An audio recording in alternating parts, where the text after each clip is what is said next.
Hi പ്രിയമുള്ള സുഹൃത്തുക്കളെ, എന്തായിരുന്നു കേരളത്തെ നവീകരിക്കാൻ വേണ്ടി ചൂലും ബക്കറ്റുമൊക്കെയായി ഇറങ്ങി തിരിച്ച നമ്മുടെ MLA അവസ്ഥ? കേരളം ശുദ്ധീകരിക്കുക, പ്രത്യേകിച്ച് മാധ്യമങ്ങളിൽ നിന്നും. ഷാജൻ സ്കറിയായിരുന്നു അന്നും കാക്കാടെ ലക്ഷ്യം, ഇരിക്കട്ടെ. എന്തായിരുന്നാലും കേരളത്തെ അടിച്ച് തെളിക്കാൻ വേണ്ടിയിട്ട് ഇറങ്ങി തിരിച്ചതാണ്. ലക്ഷ്യം എന്തായിരുന്നു എന്നത് എല്ലാവർക്കും അറിയുന്ന യാഥാർത്ഥ്യമാണ്. പക്ഷേ സ്വന്തം മടിയിൽ കനമുണ്ട്, അധികാര കസേരയുമുണ്ട് എന്ന് കരുതിയായിരുന്നു കാക്ക അന്ന് സോഷ്യൽ മീഡിയയിൽ താനൊരു ഗുണ്ടയാണ് എന്നൊക്കെ പറഞ്ഞ് രംഗപ്രവേശനം ചെയ്തത്. ആരായിരുന്നാലും സോഷ്യൽ മീഡിയയിലെ കുറച്ച് സബ്സ്ക്രൈബേഴ്സിനെയും കുറച്ച് ലൈക്കും ഷെയറും ഫോളോവേഴ്സിനെയും ഒക്കെ കണ്ട് തുള്ളിച്ചാടിയാല് അതൊക്കെ ഒരു നിമിഷം മതി. എഫിഷ്യൻ്റ് ആയിട്ടുള്ള ഒരു ഹാക്കർ ഉണ്ടെങ്കിൽ അതൊക്കെ പോയി പോകും. എത്രയോ പേര് അങ്ങനെ വന്ന് നിലവിളിക്കുന്ന കാഴ്ചകൾ നമ്മൾ കണ്ടിട്ടില്ലേ? നാളെ ചിലപ്പോൾ ഞാനും അങ്ങനെ തന്നെ വന്നേക്കാം. ഒന്നിൻ്റെ പേരിൽ നമ്മൾ അഹങ്കരിക്കരുത്. കുറച്ച് ഫോളോവേഴ്സ്, പിന്നെ കുറ്റമറ്റ രൂപത്തിൽ ഒരു സൗന്ദര്യം, അധികാരം, പണം, ആരോഗ്യം, മക്കൾ, ആസ്തി, പ്രശസ്തി, എന്തിൻ്റെ പേരിൽ അഹങ്കരിച്ചാലും ശരി, വിദ്യാഭ്യാസം ഒഴികെയുള്ളതെല്ലാം നഷ്ടപ്പെടും. ഓർമ്മശക്തി പോയാൽ വിദ്യാഭ്യാസവും ഉണ്ടായിട്ട് കാര്യമില്ല. അപ്പൊ മനുഷ്യനങ്ങ് അഹങ്കരിക്കുവാണ്. നാളെയും ഞാൻ ഉണ്ടാകുമെന്ന് വിചാരിക്കുന്നു, മറ്റന്നാളിലും ഞാൻ ഉണ്ടാകുമെന്ന് വിചാരിക്കുന്നു. ഇപ്പൊ നമ്മളുണ്ട്, പിന്നെ നമ്മൾ ഉണ്ടാകുമോ എന്ന് ഉറപ്പില്ല. എന്നാലും എന്തിനോ വേണ്ടി പകപോക്കലുകൾക്ക് ഇറങ്ങിത്തിരിക്കുവാണ്. അവരെ തകർക്കണം, അവരെ നശിപ്പിക്കണം, അവരെ ഒന്ന് ഇല്ലാതാക്കാൻ എന്താണ് നമുക്ക് ചെയ്യാൻ കഴിയുന്നത്? സംഘമായി ആലോചിക്കുന്നു, തീരുമാനിക്കുന്നു. നമ്മളെ തകർക്കാൻ എന്തോ എവിടെയോ ശരിയായിട്ടുണ്ട്. നമ്മളത് ചിന്തിക്കുന്നില്ല. നമ്മളിപ്പോൾ ഒരു ടെക്സ്റ്റൈൽസിൽ ഡ്രസ്സ് എടുക്കാൻ പോകുന്നു. ഒരു പക്ഷേ നമ്മൾ മരിച്ചു കഴിഞ്ഞ് നമ്മളെ പൊതിയാനുള്ള തുണി അവിടെ ഇരുന്ന് ചിരിക്കുന്നുണ്ടാകും നമ്മളോട്. നീ കൊണ്ടുപോകുന്ന ഈ പുടവയൊന്നും നിനക്ക് ഉപകരിക്കില്ല, നിന്നെ പൊതിയാൻ പോണത് ഞാനാണ്. നമ്മൾ ചിന്തിക്കുന്നില്ല. എന്തിനൊക്കെയോ വേണ്ടി, ആരെയോ ജയിക്കാൻ വേണ്ടി ലൈഫ് ടൈം നമ്മൾ ഇവിടെ ഉണ്ടാകുമെന്നുള്ള മിഥ്യാധാരണകളിൽ മനുഷ്യനൊന്ന് അഹങ്കരിക്കുക. ഒന്നിൻ്റെ പേരിലും അഹങ്കരിക്കണ്ട. നമ്മളെല്ലാവരും എത്ര ഉയരെ പറന്നാലും ശരി, താഴെ വന്നാലേ സമ്മാനം വാങ്ങാൻ പറ്റൂ. താഴെ നമ്മൾ വന്നിട്ടില്ലെങ്കിൽ എത്ര കണ്ട് ഉയരുന്നോ അത്രയും ആ താഴേക്ക് വരുന്നതിൻ്റെ ആഘാതവും വേദനയും കൂടും. അനുഭവിച്ചേ മതിയാകൂ. അതിനി ഞാനല്ല, നിങ്ങളല്ല, ഇനി ആര് തന്നെ ആയിരുന്നാലും ശരി. എത്ര കണ്ട് അഹങ്കരിക്കുന്നോ അത്രയും കിട്ടും. ഒരല്പം സമയമെടുക്കുന്നതിനനുസരിച്ച് കണക്കിന് കിട്ടും. മുതലും പലിശയും ചേർത്ത് കിട്ടും. പോലീസ് ഉദ്യോഗസ്ഥരെ മർദ്ദിക്കുകയും DFO ഓഫീസ് തകർക്കുകയും ചെയ്ത നിലമ്പൂർ MLA PV അൻവറിനെ കാത്തിരിക്കുന്നത് 7 കൊല്ലത്തെ ജയിൽവാസമാണ്. 2 വർഷത്തിൽ കൂടുതൽ ശിക്ഷിച്ചാൽ തന്നെ MLA സ്ഥാനം പോകും. തെരഞ്ഞെടുപ്പിൽ മത്സരിക്കാൻ പോലും അയോഗ്യനായി മാറും. Nilambur north division forest office അടിച്ചു തകർത്ത കേസിൽ PV അൻവർ MLAക്കെതിരെ റിമാൻഡ് റിപ്പോർട്ടാണ് വന്നത്. DFO ഓഫീസിൽ 35,000 രൂപയുടെ നാശനഷ്ടമുണ്ടാക്കിയെന്നും റിപ്പോർട്ടിൽ പറയുന്നുണ്ട്. പോലീസിന്റെ രഹസ്യ രേഖ നിയമവിരുദ്ധമായി കൈവശപ്പെടുത്തിയ പ്രതി എന്നാണ് റിമാൻഡ് റിപ്പോർട്ടിൽ പറയുന്നത്. PV അൻവർ DFO ഓഫീസിലേക്ക് ഇരച്ചു കയറി പോലീസുകാരെ തള്ളി നിലത്തിട്ട് ചവിട്ടി. റിമാൻഡ് റിപ്പോർട്ടിൽ ഇതൊക്കെയാണ് വ്യക്തമായി എഴുതി രേഖപ്പെടുത്തിയിരിക്കുന്നത്. 7 വർഷം വരെ തടവ് ലഭിക്കാവുന്ന കുറ്റങ്ങളാണ് അൻവറിനെതിരെയും അദ്ദേഹത്തോടൊപ്പമുള്ള സഹായികളായിട്ടുള്ള മറ്റ് പ്രവർത്തകർക്കെതിരെയും ചുമത്തിയിരിക്കുന്നത്. പൊതുമുതൽ നശിപ്പിച്ചത് മാത്രമല്ല, ഔദ്യോഗിക ഡ്യൂട്ടി തടസ്സപ്പെടുത്തി സേനയുടെ മനോവീര്യം തകർക്കാൻ ശ്രമിച്ചു, സേനാ അംഗങ്ങളെ ആക്രമിച്ചു. വിവിധ വകുപ്പുകൾ. രാഷ്ട്രീയ സാമ്പത്തിക സ്വാധീനമുള്ള വ്യക്തിയാണ് 1-ാം പ്രതിയായ MLA എന്നും മറ്റ് പ്രതികളായ അനുയായികൾ അന്വേഷണം തടസ്സപ്പെടുത്തുകയും തെളിവുകൾ നശിപ്പിക്കുകയും ചെയ്യാൻ സാധ്യതയുള്ളതുകൊണ്ട് ഇവരെ കസ്റ്റഡിയിൽ വാങ്ങി അന്വേഷണം നടത്തേണ്ട ആവശ്യകതയുണ്ടെന്നും റിമാൻഡ് റിപ്പോർട്ടിൽ പോലീസ് ചൂണ്ടിക്കാണിച്ചിട്ടുണ്ട്. ചോലനായ്ക്കർ വിഭാഗത്തിൽപ്പെട്ട യുവാവ് കാട്ടാന ആക്രമണത്തിൽ കൊല്ലപ്പെട്ട സംഭവത്തിൽ പ്രതിഷേധിച്ച് ഡി എം കെ നടത്തിയ ഒരു മാർച്ച്, അതിനാണ് ഫോറസ്റ്റ് ഓഫീസ് അടിച്ച് തകർക്കുന്നതിലേക്ക് വഴിവെച്ചതും കേസെടുക്കാൻ കാരണമായതും കയ്യിൽ വിലങ്ങു വീണതും.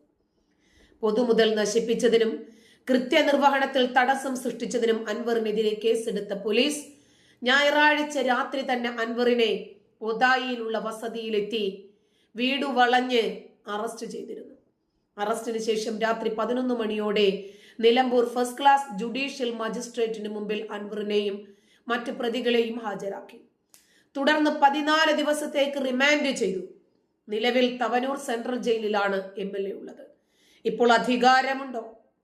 പത്രമാധ്യമങ്ങളുണ്ടോ? സോഷ്യൽ മീഡിയയിലെ ഫോളോവേഴ്സ് ഉണ്ടോ? നമ്മളും നമ്മുടെ കുടുംബവും തന്നെ കാണൂ ഇത്തരം ഇൻസിഡൻസുകൾ.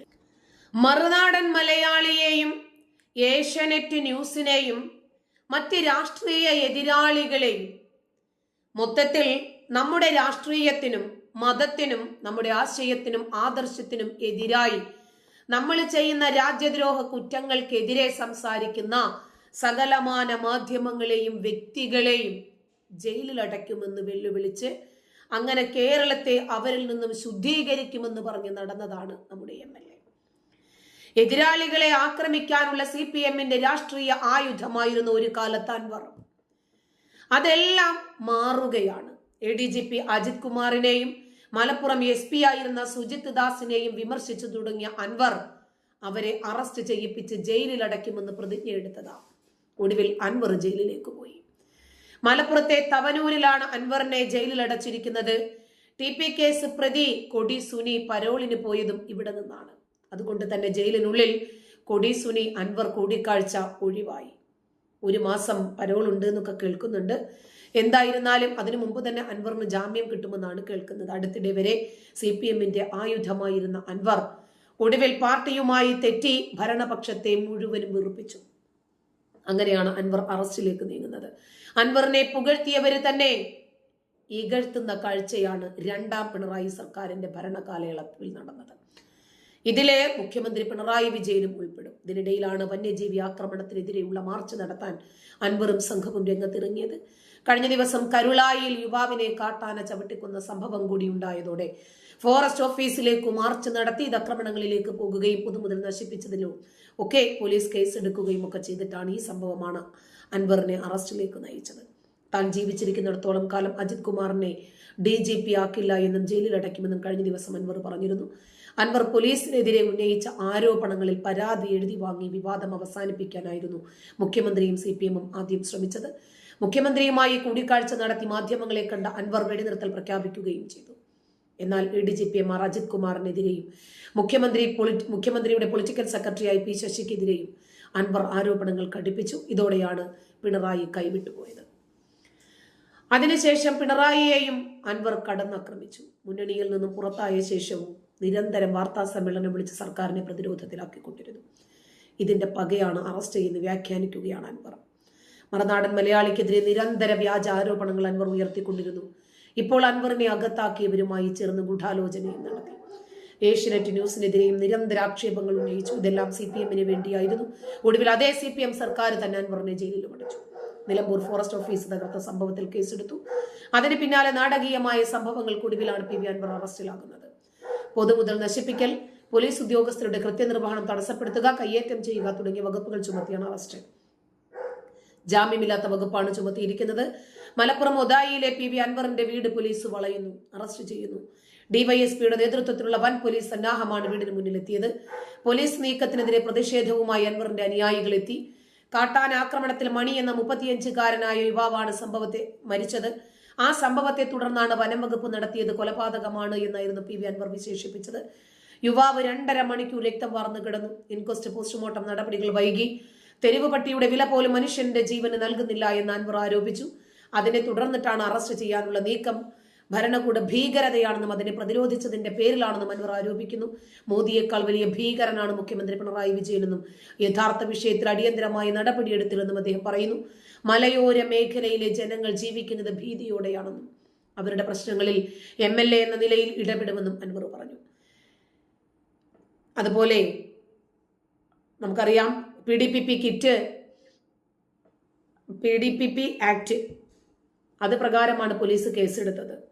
കാട്ടാന ആക്രമണത്തിൽ യുവാവ് മരിച്ച സംഭവത്തിൽ പ്രതിഷേധിക്കുന്നതിനിടയിലാണ് PV അൻവറിന്റെ സംഘടനയായ DMK-യുടെ നേതാക്കള് ഓഫീസിലേക്ക് ആക്രമിച്ചെത്തുന്നത്. അതിന് പിന്നാലെയാണ് പ്രതിഷേധക്കാർ ഫോറസ്റ്റ് ഓഫീസ് അടിച്ചു തകർക്കുന്നത്. ആള് കൂടിയാൽ അങ്ങനെയാ. നമ്മള് പോപ്പുലർ ഫ്രണ്ടിന്റെ ഹർത്താലൊക്കെ കണ്ടില്ലേ? ബേക്കറിയിൽ കയറി ഇറങ്ങി ലഡുവും ജിലേബിയും ഒക്കെ എടുത്തുകൊണ്ട് പോകുന്നതുമൊക്കെ. ആള് കൂടിയാൽ എന്തും സംഭവിക്കും. ആള് കൂടിയാൽ വിചാരിക്കും നമുക്ക് പാർട്ടിയുടെ പിന്തുണയുണ്ട്, അതുണ്ട്, ഇതുണ്ട്. സോഷ്യൽ മീഡിയയല്ലേ ആരാണ് എന്താണ് ചെയ്യുന്നത് എന്ന് മനസ്സിലാക്കി പൊതുമുതൽ നശിപ്പിച്ചതിന്റെ പേരിൽ സ്ഥാപനവും ജംഗമവും മരുമൊക്കെ കൊണ്ടുപോകും. നന്ദി.